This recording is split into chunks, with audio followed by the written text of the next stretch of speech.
Bem-vindo a mais um panorama do Novo Testamento. Nós já abordamos vários livros do Novo, agora nós estamos iniciando a abordagem da carta a Efésios.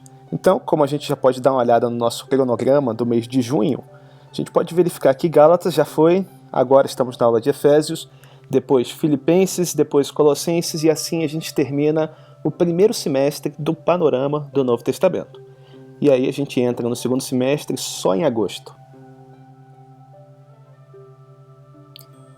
Então, quando nós olhamos os escritos originais, nós vamos encontrar escritas exatamente como estão essas letras à direita, mais embaixo, em grego. A parte de cima é com o alfabeto em maiúsculas e minúsculas, coisa que não existia na época, mas o da direita embaixo é o que existia, então estava escrito pros Efésios.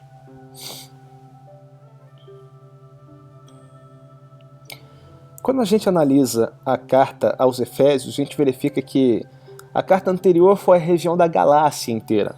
Então a carta aos Efésios, ela vai direcionada à cidade de Éfeso, mas ela está dentro do contexto da Ásia Menor, das igrejas que estavam na Ásia Menor, com as suas peculiaridades, com as suas distinções. Então quando nós olhamos as cartas que Paulo redigiu, cada uma delas tem uma peculiaridade, ela tenta atender um determinado público. E aqui nós temos na cidade de Éfeso, Paulo falando diretamente com aquela região.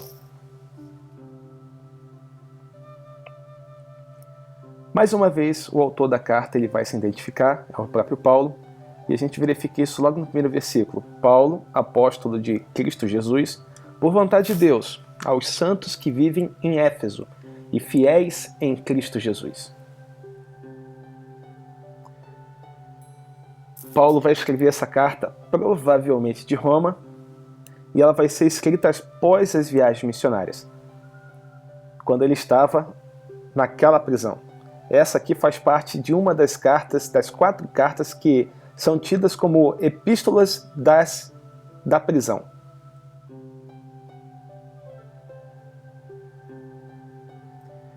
Bem, se a gente disse que Paulo escreveu quando ele estava em Roma, quando ele estava preso, então a data mais provável dessa carta ter sido escrita, se estamos levando em consideração a prisão dele em Roma, é entre 60 e 61, mais ou menos essa data. Quando nós falamos da cidade de Éfeso, era uma das cidades principais que tinham naquela época. Na região da Ásia Menor, ela era a cidade principal. Então ali a gente tem um procônsul, então todo local onde que há um procônsul dentro daquela região, na Caia o procônsul ficava em Corinto, na região da Galácia o procônsul ficava ali na própria Galácia, aqui na região da Ásia Menor o procônsul ficava na cidade de Éfeso. E cada cidade tinha sua peculiaridade. Então aqui nós temos uma cidade que é a principal da Ásia Menor, onde que o procônsul se encontrava. Se o procônsul se encontrava ali, o representante de Roma se encontrava ali, então essa cidade tinha movimento de tropas militares.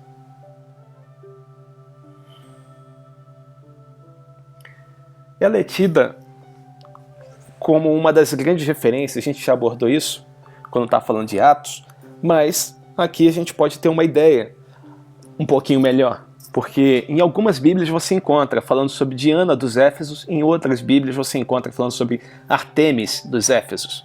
Mas é a mesma deusa. A questão toda, quando fala Artemis dos Éfesos, é a cultura não romana, a cultura grega naquele local. Era como o deus se chamava.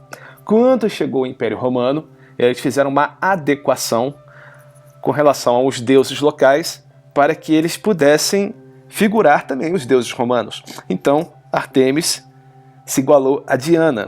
Então, nós temos Diana dos Éfesos em algumas Bíblias e temos Artemis dos Éfesos em outras Bíblias. Mas, para efeito de estudo, nós estamos falando do mesmo templo. Nós estamos falando até da mesma deusa. Só é chamada por Diana pelos romanos e Artemis pelos gregos. Quando a gente fala dos Éfesos, a gente está falando de um povo bastante supersticioso. E quando falamos de superstição em relação a eles, nós estamos falando de tudo, inclusive na questão da religião. Tanto é que o ourives Demétrio conseguiu chegar e fazer com que a cidade toda se virasse contra Paulo, quando eles falaram que Paulo estava deturpando a deusa Diana. Essa cidade ela é conhecida também porque um meteorito caiu nessa cidade.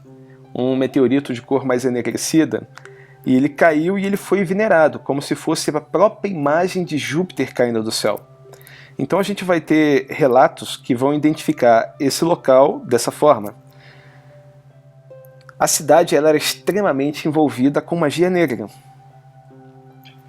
Fato esse que a gente consegue lembrar pela quantidade de livros que foram queimados num só dia, quando a gente lembra dos 7 filhos do sumo sacerdote que, vendo Paulo expulsar o demônio das pessoas, chegam até um endemoniado e falam: em nome de Jesus a quem Paulo prega.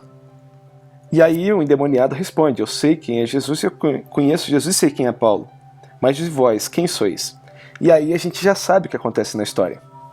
Bem, acontece que a quantidade de soma em dinheiro, se a gente fosse colocar o trabalho diário, que era o valor da moeda, a gente teria uma conta mais ou menos de 50 milhões em reais de livros de magia, de ocultismo queimado em praça pública naquela época, quando as pessoas começaram a temer pela própria vida. Começaram a verificar que o que eles estavam fazendo era errado, e como a pregação de Paulo começou a surgir efeito de uma forma intensa. Quais são as figuras que nós temos nessa cidade? Figuras importantes que passam pela cidade de Éfeso. As figuras importantes é o próprio Paulo, Timóteo e João. Paulo ele vai pregar a cidade. Timóteo vai fazer da cidade o seu lar durante um bom tempo. A gente poderia ainda citar Prisca e Áquila, que chegaram na cidade, formaram residência e ficaram lá um bom tempo das suas vidas. Depois Timóteo volta para essa cidade e começa a tomar conta, e ele vai ser tido como pastor. Depois, no final da vida, nós temos João saindo do exílio, e ele vai passar os últimos dias da sua vida na cidade de Éfeso. E ainda temos a mãe de Jesus, que provavelmente morre na cidade de Éfeso, já que João ficou de tomar conta dela.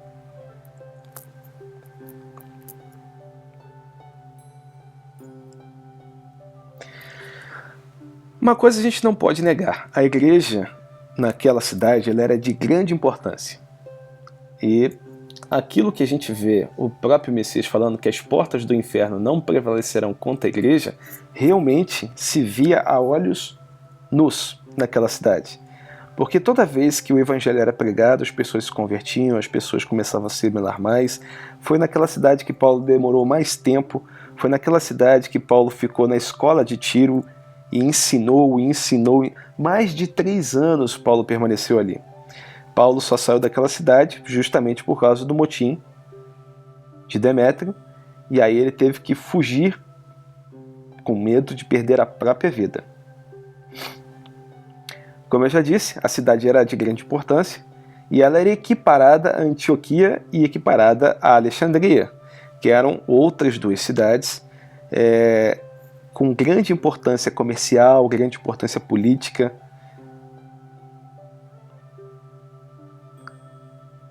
Já falei também, era sede do governo do procônsul. Aí nós temos os dados que caracterizam a cidade. Qual é a grande preocupação dessa carta? Ela vai tratar sobre 2 temas. 2 temas que são principais, que se desenvolvem ao longo da carta inteira. Ela vai falar do crescimento cristão e vai falar de atingir a maturidade. Essa mensagem de Paulo tem para essa igreja: crescimento e maturidade. Então aqui a gente tem um esboço da região da Ásia Menor, e ali embaixo é onde fica a cidade de Éfeso. E existem fotos que são de época, né? Das poucas silhuetas da cidade que ainda sobraram e que a gente consegue ver e analisar e estudar, identificar algumas porções da cidade. Por exemplo, essa, que é a Biblioteca de Celsius, que lá no fundo dessa vista panorâmica a gente encontra a entrada dela. Só pela entrada você já verifica qual era a importância da cidade, dessa biblioteca ter ficado aí e a quantidade de livros que essa biblioteca poderia ter naqueles dias. O povo provavelmente era um povo bem culto, porque só de livros de magia eles queimaram mais de 50 bilhões. Então você imagina que a biblioteca naquela cidade era um ponto alto do convívio, da sociedade daquela época. Aqui é uma rua, a rua principal da cidade, e essa vista é do teatro, onde que o povo se reuniu e ficou gritando: salve Diana dos Éfesos, Diana dos Éfesos, Diana dos Éfesos, Diana dos Éfesos, para onde Paulo queria se dirigir, mas os irmãos não deixaram, porque senão ele poderia perder a própria vida. Tamanho era a balbúrdia e a confusão que estava ocorrendo na cidade.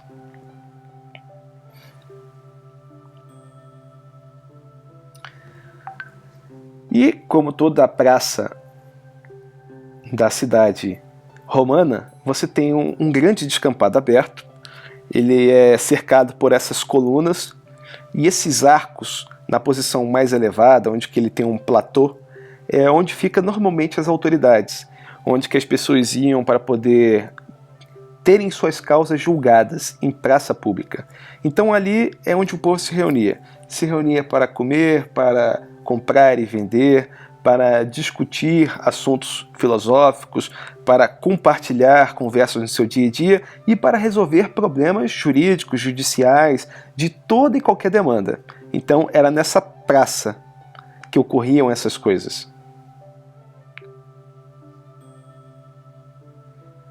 Aqui é uma das ruas da cidade de Éfeso, situada perto do templo. Você vê o tamanho da rua, dá para 2 pessoas passarem. Se a gente tirar essas pedras que estão ocupando, 2 pessoas conseguem passar. Então você verifica que o tamanho da rua era um tamanho bem simplório, bem singelo, mais ou menos daquela época, onde que você não previa movimento de carroças para poder passar nessas vielas. Talvez até um cavalo passe com tranquilidade, com uma pessoa montada, mas já 2 pessoas não passariam mais esse cavalo.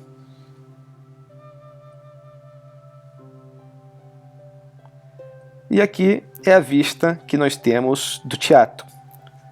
Então você verifica o tamanho do teatro. Pelo tamanho do teatro, pelo tamanho da construção, você verifica que ele foi feito para poder abrigar essa quantidade de pessoas. Então, no mínimo, a cidade comportava essa capacidade do teatro.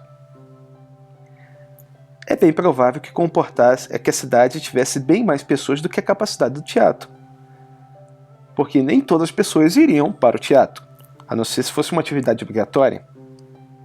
Mas, levando em consideração o tamanho do teatro, você tem uma ideia do que foi a cidade de Éfeso na época em que Paulo esteve lá e que ele pregou durante seu ministério.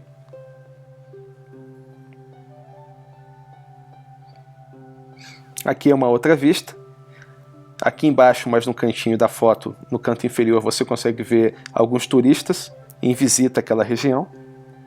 Na parte mais inferior é onde que as pessoas chegavam e ficavam discursando, onde tinham as atividades. E em cima era onde ficavam os ouvintes. E aqui nós verificamos essa única coluna que foi o que sobrou do Templo de Diana, a maior construção daquela época, uma das grandes maravilhas do antigo mundo.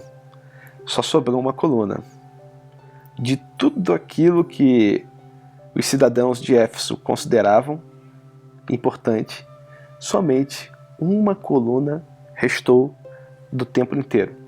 Então, por uma coluna você não consegue nem ter uma dimensão exata do que seria o templo da deusa Diana, mas conta-se que era um templo enorme, bem vistoso.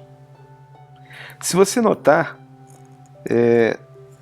bem ao lado da pilastra tem uma pessoa, bem pequenininha. Dali você tem uma ideia do que seria o templo.